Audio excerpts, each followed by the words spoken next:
কথাগুলো অবশ্যই ভালো লাগার জন্যই বলছে আমাদের। আর এই ভালো লাগার কথাগুলো সবার আগে বিশ্বাস করতে হবে কার? আমাদের। আমার। ইয়েস। ধরেন আজকে বাংলা সিটি যদি এখানে অত্যাধুনিক একটা রেস্টুরেন্ট করে, আমি কিন্তু এই রেস্টুরেন্টে খাওয়ার জন্য আসলেও আমি আর ইয়েস। আর রেস্টুরেন্টে খাওয়ানোর জন্য আমি আসবো। ইয়েস। কেন এত চমৎকার একটা পরিবেশ? মানুষ কিন্তু 18 তলা 20 তলার উপরে রেস্টুরেন্ট করছে না? করেছে স্যার। আর যখন জানবে যে এই রেস্টুরেন্টে গেলে কম দামে সাশ্রয় মূল্য খাওয়া যায়,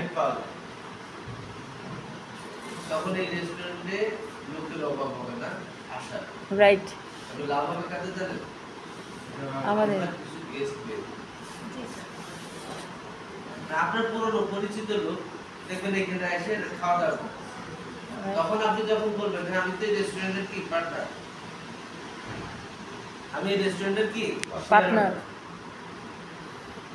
এই জায়গাতে থাকার জন্য আর এটা দেখার জন্য সবার আগে প্রথম কি বলছি, কি করতে হবে? বিশ্বাস করতে হবে। আর এই বিশ্বাসটা আপনি করতে যদি না পারেন কোনো সমস্যা নেই, বিশ্বাস কিন্তু কেউ না কেউ করে। 6 বছর 72 সপ্তাহ 72 মাস আর সপ্তাহ ধরলে কত হয়? 72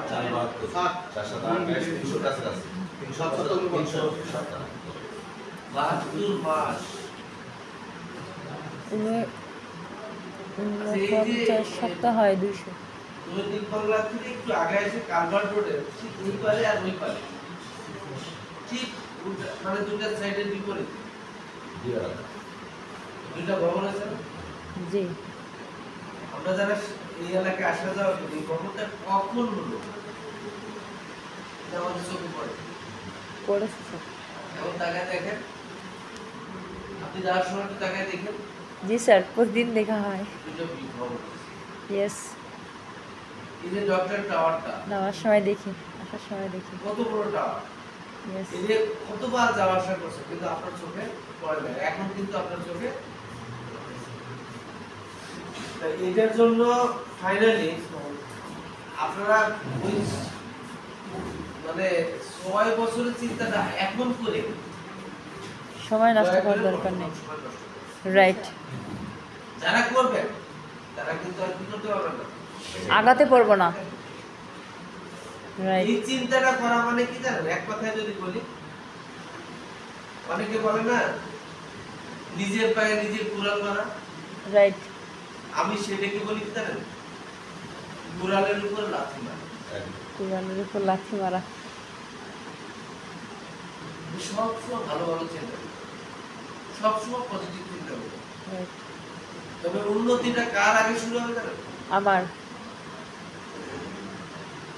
আর সবসময় আপনি খালি নেগেটিভ চিন্তা করেন, এই জন্য আমার বাগে ধরে, এই জন্য আমাকে করে। আসলে মানুষ কিন্তু মনের বাগে ধরা খায় না, ধরা খায় কিন্তু মনের বাগে। আর এই মনের বাগটাকে আর ওই মনের বাগটাকে যদি আমরা পার করতে চাই তাহলে সংঘবদ্ধ হতে হবে। কি হতে হবে? মনের বাঘ মারা যায় না, বনের বাঘ মারা যায়। সংঘবদ্ধ হতে হবে। সংঘবদ্ধ হবে। যেমন আজকে আমরা এখানে 30 জন আছি, আমিও তার মধ্যে একজন। এই মেসেজটা কি শুধু আমার জন্য না সবার জন্য? সবার জন্য। সবাই কিন্তু এই মেসেজটা নিতে পারবে, কিন্তু সবাই মেসেজটা ব্যবহার করতে পারবে না। নেবে না। এটা আমি মাথায় নিয়ে নিছি, এই জন্য নিছি রেস্টুরেন্টটা চালু হইলে সবার চেয়ে ভালো ব্যবসা না। কেন বলছি? আমার কমিউনিটিটা একটু ছোট তো, স্যার দয়া করে একটু কমিউনিটিটা বাড়ান। কোনো লাভ হিসাব করবেন না। আমি একটা অ্যাসোসিয়েশন করছি, আপনারা শুনলে হারবেন। এডিও ইনশাআল্লাহ। মানে কি জানেন? এডিও মানে আড্ডা ডেভেলপমেন্ট অর্গানাইজেশন। ওখানেই আড্ডা দিব। ওখানে শুধু আড্ডাই। এবং আমাদের অফিস কোথায়? মোবাইল। আমাদের অ্যাসোসিয়েশনের একজন দৈনিক বাংলা আসছে, সে বয়স দিলে আমি দৈনিক কথা আসছি। আমি সকালেও কিন্তু অ্যাসোসিয়েশনের 1 মেম্বারের সাথে চাকরি করছি। কারণ কি আপনি আপনাকে যত বেশি কানেক্টিভিটি করবেন তত বেশি আপনি প্রোডাক্টিভিটি হবেন। ইয়েস। তাহলে আমরা 3টার সময় কি ঘোষণা করছি? লেআউট প্ল্যান, প্রশিক্ষণ। লেআউট প্ল্যান আমরা সবাই থাকতে পারবো না নিশ্চিত। ইনশাআল্লাহ থাকবো স্যার। কেন থাকতে পারবো না? আমরা এদের চেয়ে গুরুত্বপূর্ণ কাজ কি জানেন? ভালো লাগে একটু যাক বাইরে বসে, কিন্তু এখানে বসে থেকে একটা বিষয় যদি টার্নিং পয়েন্ট হতে পারে, একটা বিষয়, যে কোনো একটা বিষয়, সেই জন্য আমি সর্বোপরি ট্রেনিং এর একটা গুরুত্ব নিয়ে কথা বলে শেষ করব।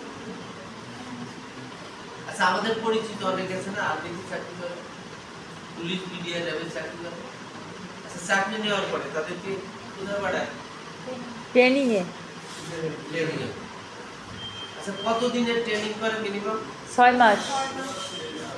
আচ্ছা, ট্রেনিংটা যখন শেষ হয়ে যায় তারও কিন্তু চাকরিটা কি হয়ে যায়?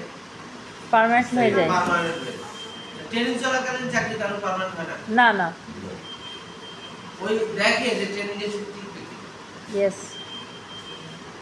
এবার 6 মাস ট্রেনিং শেষ করে তার চেহারাটা কেমন হয়? দেখতে দেখতে সেই মিষ্টি লাগে স্যার।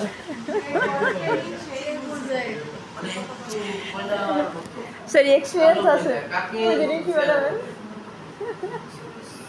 এবং তার মা বাবা ভাই বোনের তো আদরের সন্তান, যে সন্তান কালো হয়ে যায়। ভাত দিয়ে মা তুলে দিত।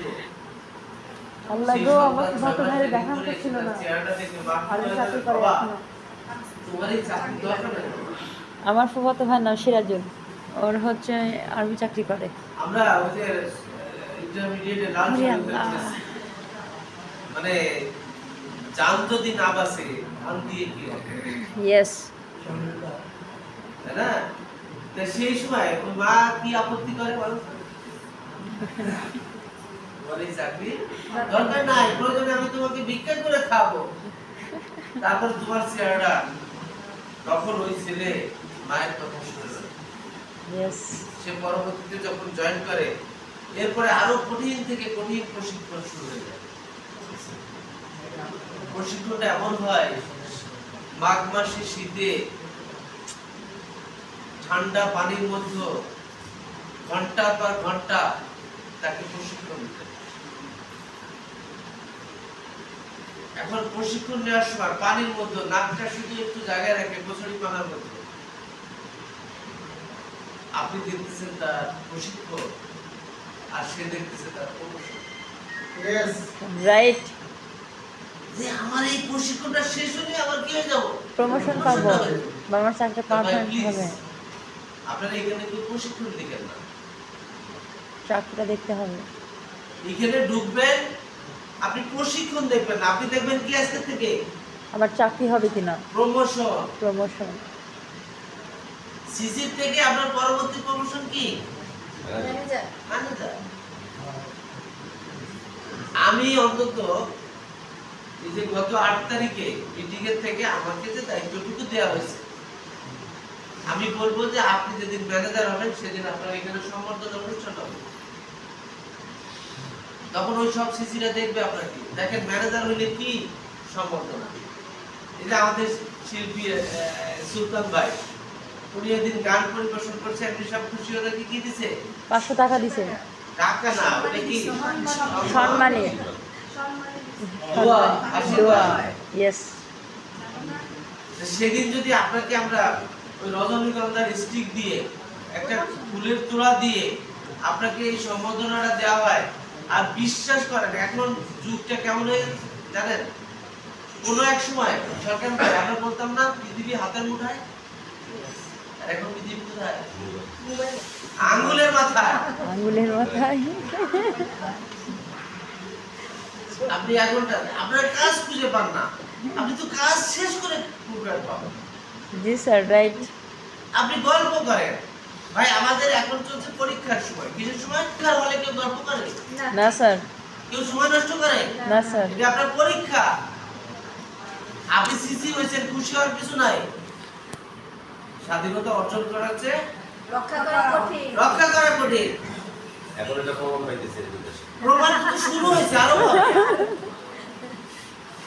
এবং যারা এই ট্রেনিং রুমে থাকবে তাদের বিজনেস হবে হবে হবে ইনশাআল্লাহ। কেন? কারণ এখানে বিজনেস করার জন্যই। কারণ আমি এই ট্রেনিংটা আমার এত প্রিয়, এত ভালো লাগে। শুধু আমি সময় না থাকলে আমি সময় বের করে আমি এখানে কি করবো, আপনার কথা শুনবো। আলহামদুলিল্লাহ। কেন আপনার কথা মতো আমার শিখার আছে কি নাই? ইনশাআল্লাহ আছে স্যার। খুলনা থেকে কবর পর্যন্ত শেখার শেষ নেই। তবে একটা শিক্ষার অভাব সব সময় থেকে যাবে, সেটা হলো মৃত্যু যন্ত্রণা কেমন। এটা শিক্ষা নিতে হলে কি করতে হবে? কবরে যেতে হবে। কবরে যেতে হবে। তখন আর এই অভিজ্ঞতা শেয়ার করা যায়। জীবনে একবারই অভিজ্ঞতা আসে। সুবহানাল্লাহ। আমি গতকাল সিরাজ সাহেবকে আমি একটা এক্সাম্পল দিছি, দুইটা জিনিসের ভাগ কেউ নেবে না আপনার। একটা হলো আপনার দুঃখের ভাগ, আর একটা হলো আপনার মৃত্যুর সেই স্বাদ। স্যার প্রসব বেদনার ভাগও কেউ নেই না। সব মিলে সেই যন্ত্রণাটাকে ওভারকাম করতে যে পারবে, মুখটা যে যত বেশি বন্ধ রাখতে পারবে, ওর ভাগ কেউ নেই না। আসবে। তত বেশি। ওর যন্ত্রণাদায়ক। আপনারা বলতেই থাকেন রেডিওর মতো। কেন বলেন? কারে বলেন? কার কাছে বলেন? আগে প্রশ্ন করেন আপনাকে যে আমি যে কামরুজ্জামানের কাছে পাই, প্রধান কি কামরুজ্জামানের কাছে আছে? তাহলে আমি কেন বলতেছি? বলবেন? তাহলে আমরা চাই দিতে হয় না। কারণ এই যে আপনি আমাদের সুলতান ভাই, তার উদ্ধারের জায়গা কিসের জায়গা? ধার আর উদ্ধারের জায়গা। একজনের সাথে ভালো ব্যবহার করবেন, ওটা আপনার কাছে ফেরত আসবে। ভালো ব্যবহার করবে, আবার ঠিক একজনের সাথে খারাপ ব্যবহার করবেন, সেও আমার সঙ্গে খারাপ ব্যবহার করবে। তাহলে আজকে থেকে ভালো কথা বলতে আর ভালো ব্যবহার করতে কি টাকা লাগে? না স্যার, পয়সাও লাগে। চীনায় একটা প্রবাদ আছে যে আন্তরিকবান হতে হয় ভালো ব্যবহারের জন্য। সবসময় হাসি খুশি। যদি হাসি খুশি না আসে তাহলে ওই হাসি খুশির কথা ভাববেন। সকালে আমার বাইরে হাসি খুশি করার জন্য একটা কথা মনে করে, আমি বলছি রনির নাম হচ্ছে স্মৃতি, স্মৃতি মানে বেদনা। আমি বললাম স্মৃতি মানে তো আনন্দের। সব স্মৃতি কি বেদনা? ভাই আমার জীবনের সর্বোচ্চ একটা বড় স্মৃতি সেটা কি, আমি যখন ইনডোর স্টেডিয়ামে 10,000 লোক মানে 500 টাকার টিকিট কেটে, আপনারা তো আসেন ফ্রি করে, ফ্রি 500 টাকার টিকিট কেটে 10,000 লোক সারা বাংলাদেশের বিভিন্ন এলাকা থেকে আসছে আমাকে সম্বর্ধনা দিতে। ওই প্রোগ্রামের চিফ গেস্ট ছিল ভদ্রলোক, মারা গেছেন। উনি খুব ভালো মানুষ ছিলেন, তত্ত্বাবধায়ক সরকারের সময় একজন উপদেষ্টা, ডক্টর আকবর আলী।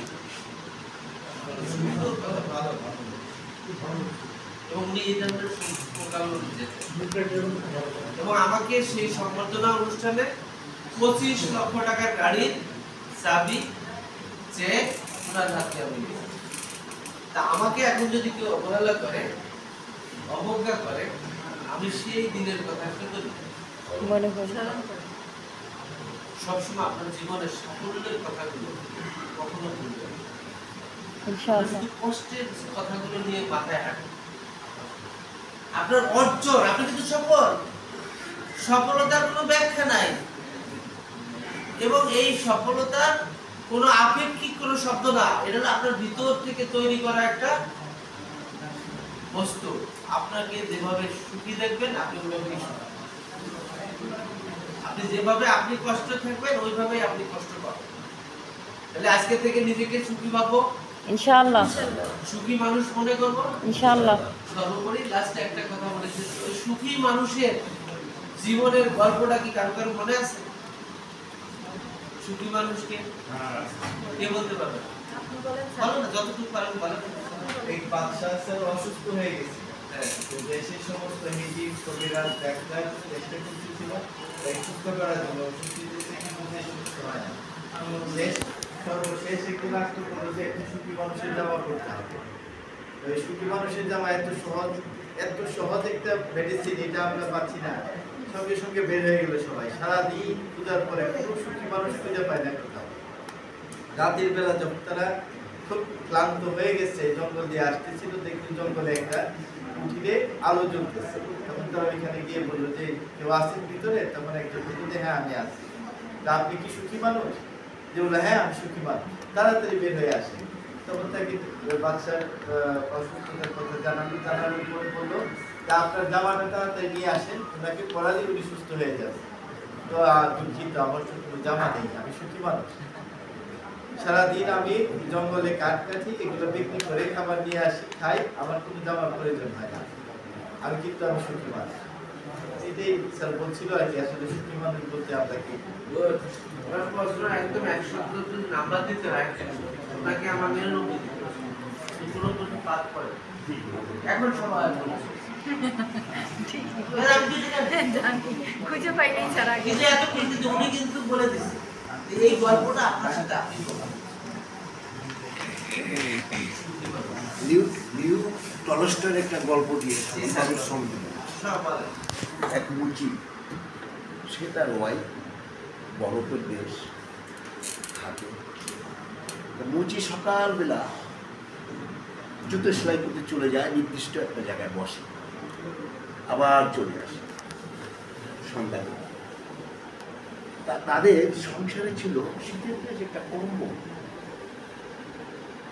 ওই কম্বলটা রাত্রেবেলায় ওয়াইফ আর দুজনই গায়ে দেয়, আর দিনের বেলা, দিনে তো শীত, মুচি নিয়ে চলে যায়, কম্বলটা গায়ে দিয়ে জুতো সেলাই করে চলে আসে। ওনার গায়ে আবার একটা পরিধানে একটা গেঞ্জিও ছিল, একটা প্যান্টও ছিল। উনি আসতেছেন, খুব সংক্ষেপ করে বলছি, ওনার কথা সত্য ধরে। উনি আসতেছিলেন, দেখে একটা ভাবুন কাটাচ্ছে অলঙ্কার, কিছুই নাই তার গায়ে। তখন উনি চিন্তা করলো, আমি তো বলছি সুখে আছি, আমার কম্বলটা কামলের একটা চাই, উনি ঘরে চলে আসলাম। ওয়াইফ জিজ্ঞেস করছে, কি ব্যাপার, তুমি আর একটা কম্বল কিনে নিয়ে আসবা আমার জন্য, যেটা নিয়ে গেছো সংসারের ওটাও নিয়ে আসবাই। ওই যে আমার চেয়ে একজন অসুখী মানুষ, তাকে আমি দিয়ে আসছি। সুবহানাল্লাহ।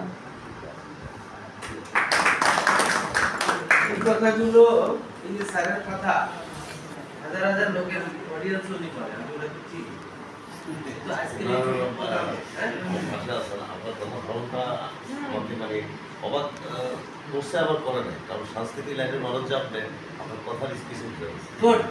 এখন আমি সর্বোপরি আজকের দিনের আমার একটা বাস্তব অভিজ্ঞতা থেকে এই হোটেলের আমাদের অফিসের অপোজিটে একটা হোটেল আছে, একটা চারটা আছে সামনে। ওখানে যদি আপনার কখনো দেখার সুযোগ হয়